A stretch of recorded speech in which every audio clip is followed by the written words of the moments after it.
Let's continue for our practice problem number 13. The speed of a runner during a race can be modeled by b. A function of t is equals to negative zero point 0.1 t squared plus 2t, where t is the time in minutes. Interpret the function in context. So we're given the speed model represented by velocity, a function of t is equal to negative zero point 0.1 t squared plus 2t, where t is in minutes. So required, interpret the function. So solution, it is a quadratic it's a quadratic, and then speed rises initially, so that's positive linear term, then decreases the negative quarter term. So our vertex at negative b over 2a is equal to 10 minutes the peak speed. So therefore, at the peak speed of 10 minutes, the speed at 10 minutes is equal to negative zero point 0.1 times 100 plus 20 is equal to 10. So, runner accelerates up to a minute uh, 10, then slows. So the final answer, speed increases to 10, 10 units at 10 minutes, then decreases. So that is the model of acceleration, then deceleration. And then we have practice problem number 14. A cell phone loses 15% of its value every year. Write an exponential function to model the depreciation of a 25,000 pesos phone after T years. So we're given phone value loses 15% per year. And then initial amount 25,000 pesos. So required the exponential depreciation function. So our solution, the annual factor is 1 minus 0.15 minus that is equivalent now to 0.85. So therefore, our our value as a function of time, b a function of time is equal to 25,000 times 0.85 raised to t. So the final answer, b a function of t is equal to 25,000 0.85 times 0.85 raised to t. Practice problem number 15. A farmer plants a tree that grows zero point 0.5 meters per year. Write a function to represent its height after t years if it was initially 2 meters tall. So we're given a tree grows zero point 0.5 meter per year. Initial height 2 meters.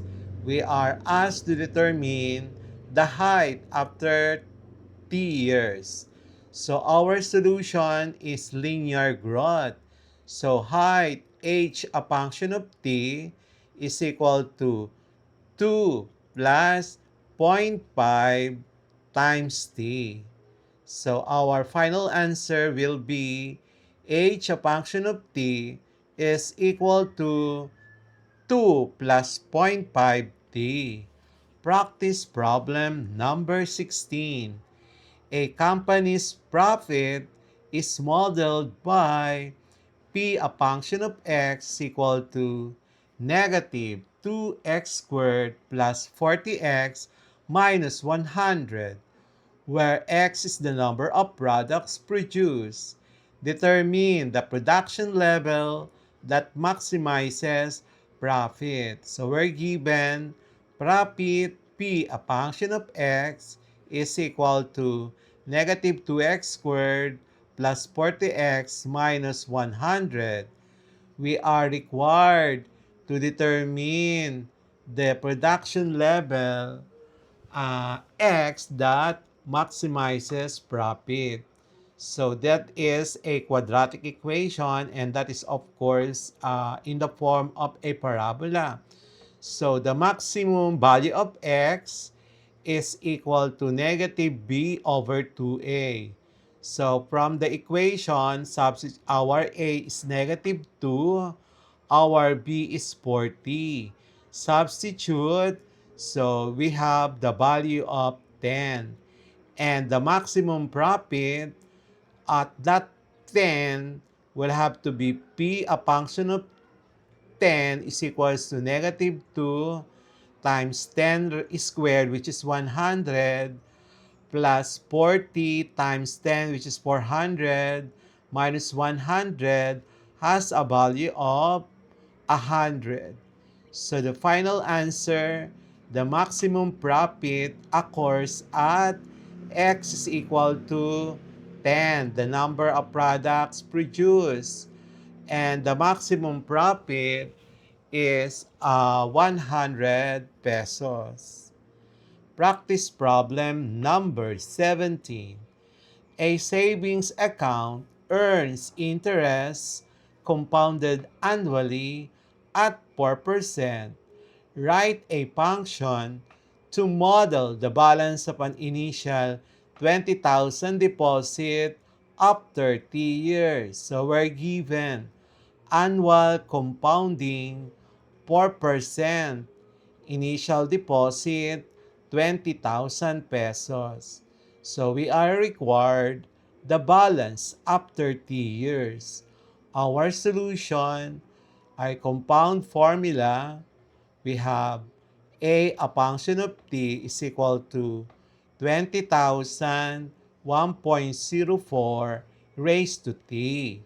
And then the final answer, we have 8, a function of t is equals to 20,000 times 1.04 raised to t. Okay, practice problem number 18.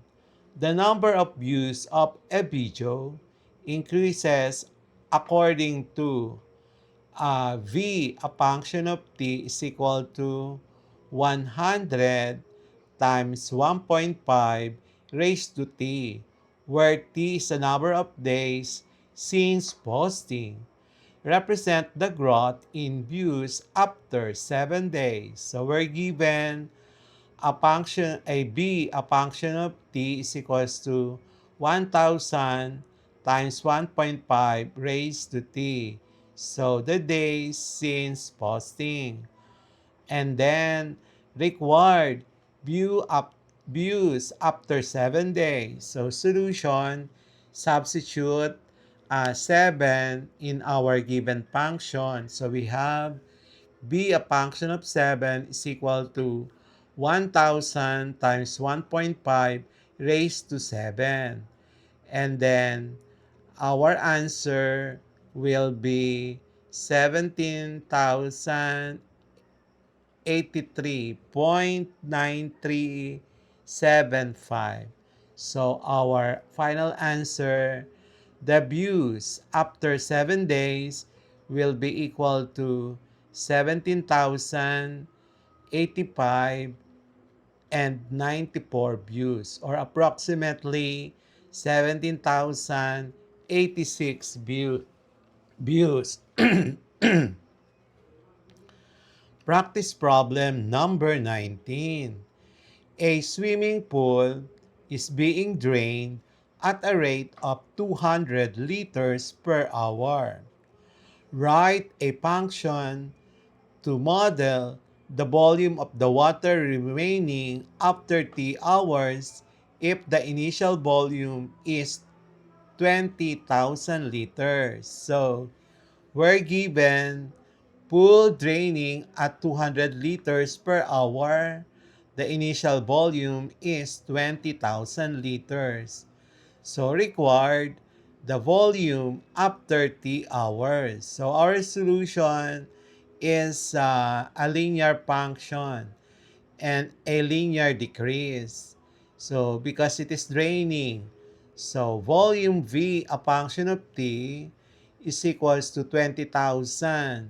That's our initial volume minus 200T. That is valid until it reaches 0.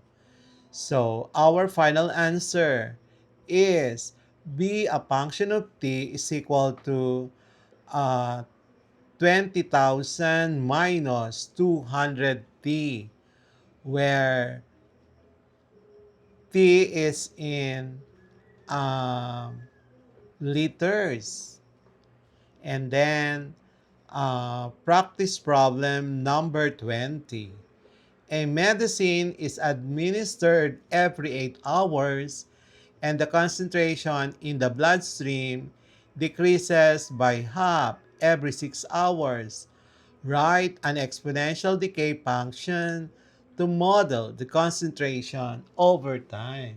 So we're given dosing every 8 hours, concentration halves every 6 hours, the half-life 6 hours. So we are required the exponential decay function for concentration over time. So our solution, the continuous decay with half-life 6 hour 6 factor would be 1 over 2, a function of 1 over 6. If a single dose produces initial concentration at C sub O at the time O, the concentration after T hours is equals to C, a function of T, CO times 1 over 2 raised to 1 over 6.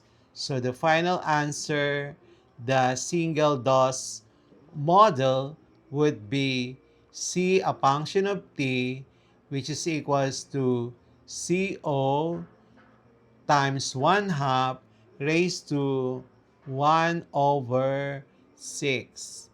And then we will now have our MCQ for quarter 2, numbers and algebra, lesson number 11, title of which is Using Functions to Model and Solve Real-Life Problems. MCQ number 1. A taxi charges 50 pesos as a flat rate and 15 pesos for every kilometer traveled. If the distance traveled is x, which function models the cost? A. C, a function of x is equals to 50 plus 15x. Letter B. C, a function of x equals to 50x plus 15. Letter C. C, a function of x is equal to 15x. Letter D. C, a function of x is equals to 65x. We will continue with the next part for our quarter 2 numbers and algebra lesson number 11.